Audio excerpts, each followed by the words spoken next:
I never thought my life could turn upside down so quickly. If someone had told me what I'm about to tell you now, I would have laughed and called them crazy.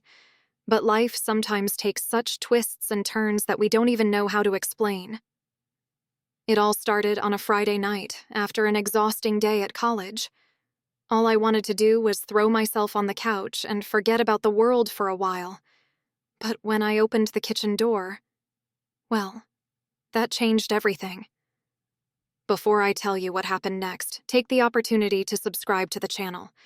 That way, you won't miss any of the upcoming stories that, look, I promise will keep you glued to the screen. Give it a like too, because what's coming next will give you goosebumps. Shall we continue? There was my uncle sitting at the kitchen table, as if he owned the place. It was normal to see him there. He appeared frequently, always with that relaxed and charming manner that seemed to win everyone over. But that night, something was different. He wasn't alone. Across from him, a breathtaking woman sat on the other side of the table. You know those women who look like they've stepped straight out of a movie or a magazine cover? It was her.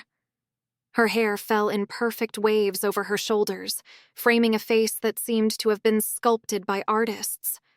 Her eyes sparkled, almost as if they were telling secrets that no one else knew. It was impossible to ignore her presence. I froze in the doorway, unable to look away. My mother was in the living room, distracted by the soap opera she loved to watch, completely oblivious to the fascinating scene taking place in the kitchen.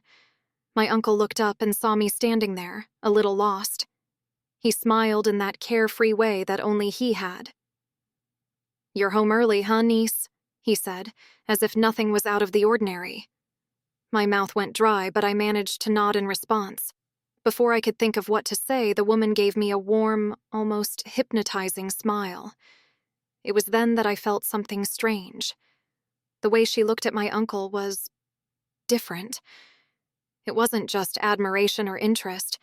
It was something deeper, more intense, as if he were the only person in the world for her. "Hi," I finally mumbled, still a little dazed as I put my books on the table.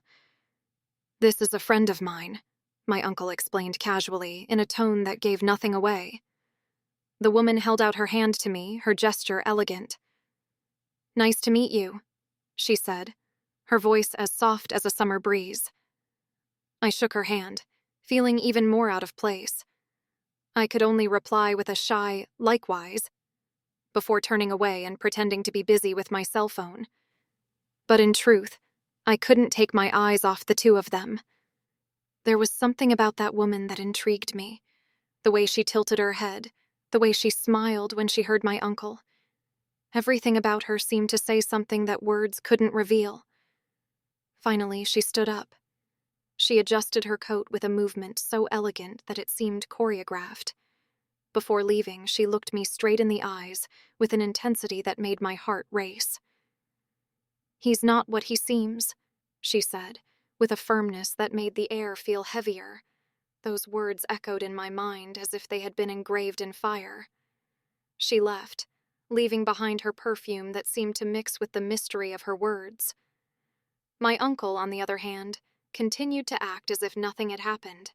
He picked up the coffee cups from the table, calmly washing them, as if it were just another ordinary night. But I couldn't help myself.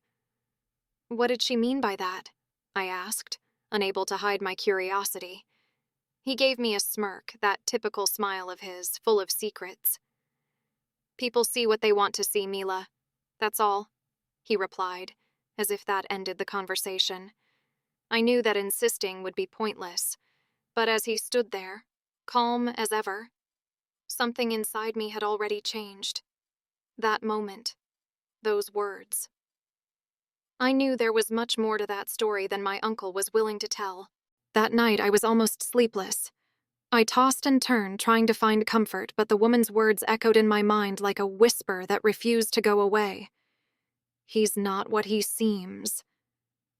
And then, like a background track, came my uncle's words, always calm, always disconcerting. "People see what they want to see." Something didn't make sense. and that bothered me deeply. I knew that I would only rest when I discovered the truth. In the following days, I tried to immerse myself in my studies, as if solving equations or memorizing texts could silence the restlessness inside me. But it was impossible. The scene from that night kept coming back, as if it were a movie on loop in my head. It was like a puzzle whose pieces always seemed to slip through my fingers. That was when my chance came.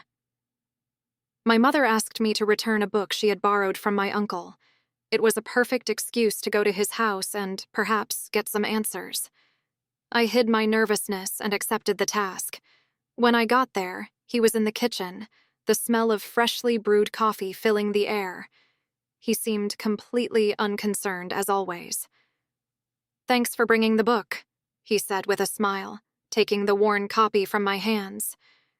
"You're welcome," I replied, trying to sound casual as I set my backpack on one of the chairs at the table. But inside, my heart was racing. I looked around the kitchen, searching for anything that might give me a clue as to what was going on. And then I saw it. On the table, there was a notebook open. The pages were covered in careful, almost artistic handwriting. Before he noticed my gaze, I managed to catch a few words. "It's all about connections, not appearances." What did that mean? My brain started spinning with 1,000 possibilities. But before I could understand more, he calmly closed the notebook, as if he knew I was reading. His smile was still there, but now it seemed more calculated. "Anything else?" he asked, tilting his head slightly. I swallowed hard. "I was just thinking about what your friend said the other day," I ventured, trying to gauge his reaction. He arched an eyebrow, which, coming from him, was the equivalent of a warning sign. "And what did she say?" he asked, as if he really didn't know. There was a curious glint in his eyes, and for a second, I wondered if I should even pursue this. But my curiosity had gone too far to back down now. "She said you're not what you seem to be," I replied, trying to keep my voice steady, even though I could feel my heart hammering in my chest. He laughed, but it wasn't just any laugh. It was a low, almost indulgent sound, as if he knew something I didn't. "Oh, Mila," he said, leaning back in his chair. "People love mysteries, don't they? It's human nature to want to know what's behind the scenes. But sometimes it's better to just enjoy the show." If he was trying to confuse me further, he was succeeding. I felt a mixture of frustration and fascination. The truth was there, hidden between the lines, but he seemed determined not to give it away easily. I knew it would take more than words to figure out what was really going on. And at that moment, I decided I wouldn't give up until I put all the pieces of this puzzle together. "That you're not what you seem to be," I repeated, feeling my stomach churn as the words escaped. My uncle remained silent for a few seconds that seemed like an eternity. He leaned slightly over the table, intertwining his fingers, and watched me with a penetrating gaze, as if he were weighing each word before speaking. "Sometimes people see what they want to see, Mila," he finally said, his tone calm and enigmatic. "And that, in the end, is all that matters." That answer was frustrating. I frowned, refusing to accept something so vague. "But that doesn't explain anything?" I replied, trying to hide my growing irritation. He shrugged with that carefree air that intrigued and irritated me at the same time. "Maybe you need to see for yourself," he replied, with a smirk that seemed to hide more secrets than answers. That struck me as a challenge. It wasn't just what he said, but the way he said it, as if he knew I wouldn't be able to resist. His words weren't an explanation, but rather an open door to a labyrinth I hadn't even known existed. I left his house with a whirlwind of thoughts, feeling even more lost than before. That woman's words, my uncle's provocative look, the notebook he closed before I could read any more. All of it seemed to be connected, but I couldn't see how. As I walked back home, the feeling that I was getting involved in something much bigger than I imagined grew stronger and stronger. It was as if I was being pulled into a story full of secrets where each answer only brought more questions. And deep down, I knew I wouldn't have peace until I found out the truth. So, did this story leave you breathless? Then leave a like, subscribe to the channel, and activate the bell so you don't miss anything. And look, there's an incredible story waiting for you right here on the screen right now. Click and get ready, because this one will leave you speechless.